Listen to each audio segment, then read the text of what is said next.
kadek lawan kadek, mungkin asani demeni, mungkin sampun lucu jadi asiki jadi aksi, yang artinya mungkin kadek lawan kadek sampun raini mungkin disahkan investasi ring pertama keluarga sampun, jadi mungkin paling mangkani yang dapat sekian ada kopi, dapat sekian yang dapat tunas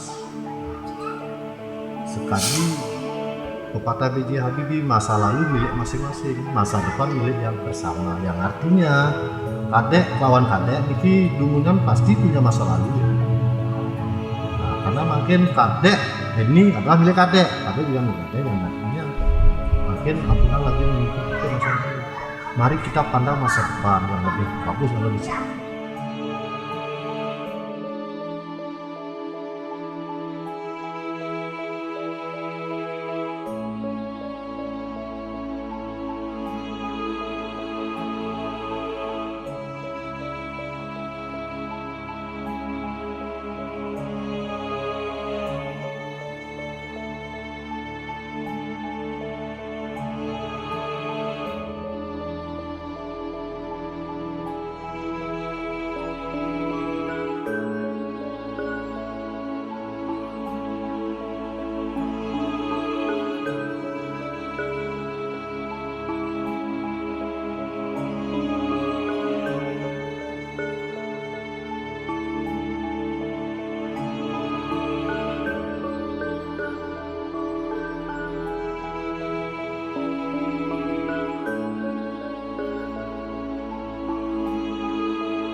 maafin dari